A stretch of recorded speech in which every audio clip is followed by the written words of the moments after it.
Unit 10.1 Technology. The equipment you'll need depends on your educational strategies and the resources you could be supplied with from a possible employer.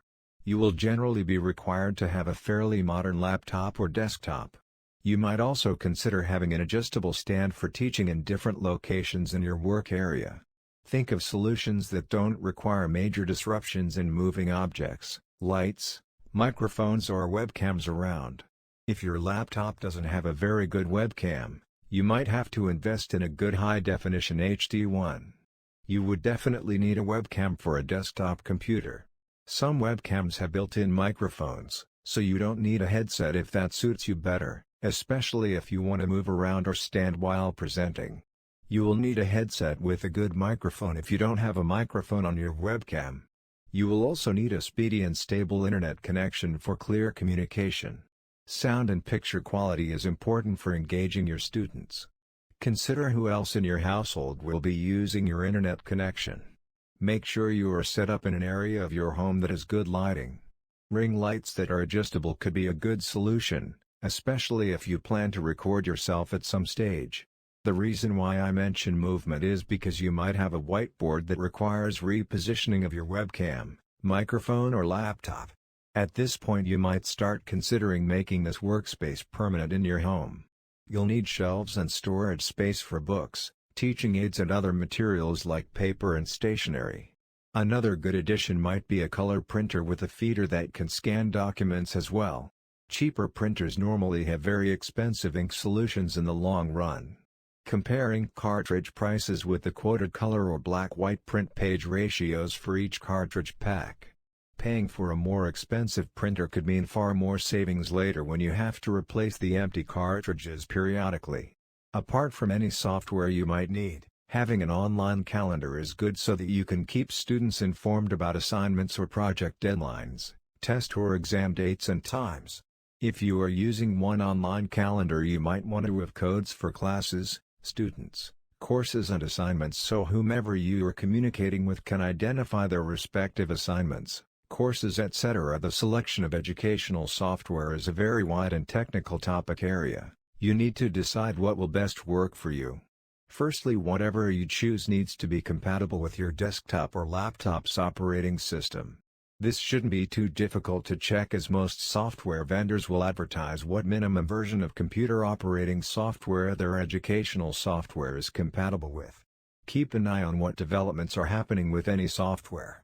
If Windows or Apple no longer supports updates or your version of their computer operating software, you might have to upgrade your computer software. The same could happen with the education vendors of the software where they decide their software is no longer going to be compatible with an earlier OS version that could be your computer's operating software.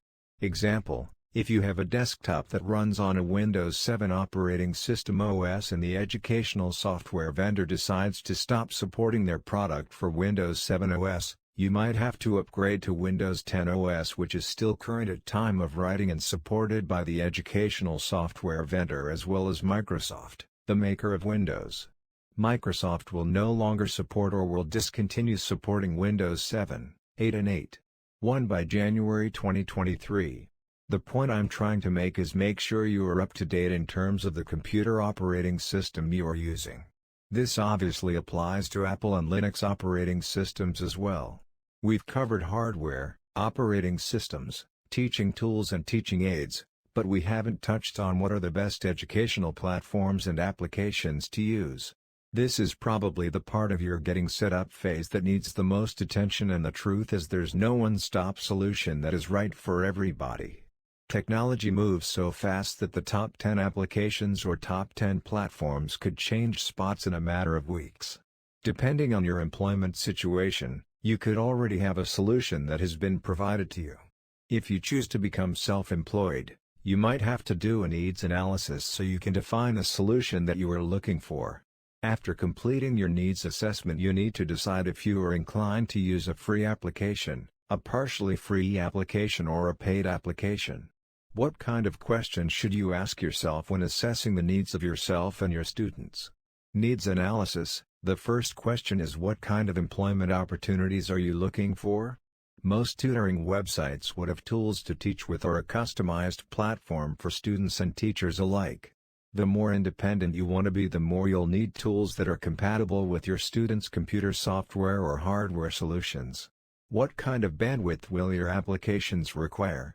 How will the bandwidth affect the immediacy of you and your students' interactions and communications?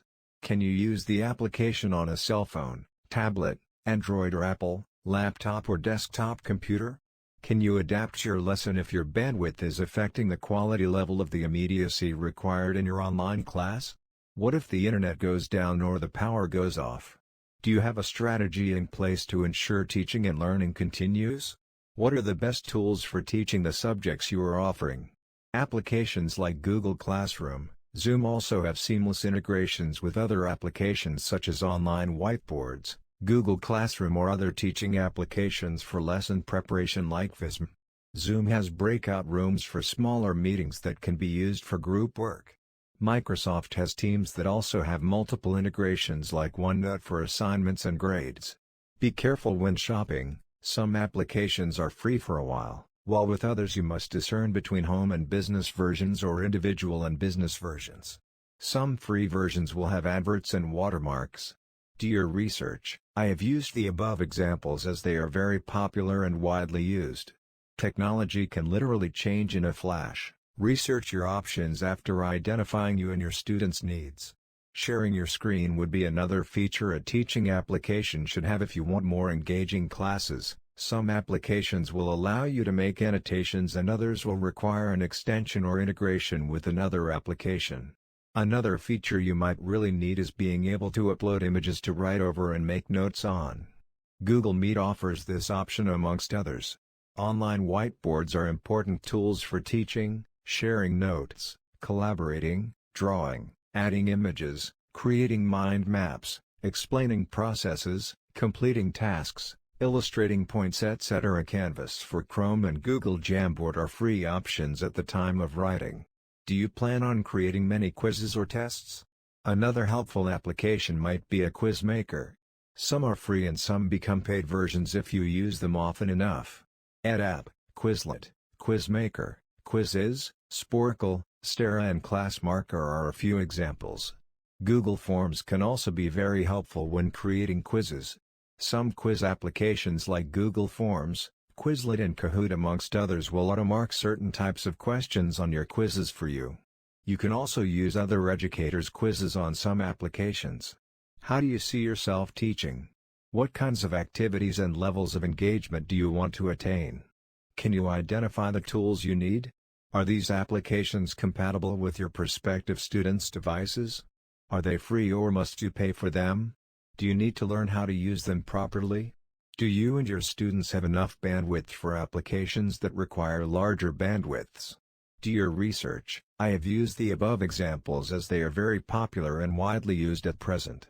Technology can literally change in a flash. Research your options after identifying what you and your students' needs are. Google and find out what applications are best for you and your students' needs. Speak to tech shops, knowledgeable friends and family about your hardware requirements. Make contact with other teachers that are also teaching online, join Facebook groups, online chat groups, associations, follow or subscribe to educational themes, topics and leaders on social media channels. Find out what tools and applications they are using. Get their inputs and experiences of how different tools and applications work. Please hit the subscribe button for more updates. Thanks for watching this video. More updates. Thanks for watching this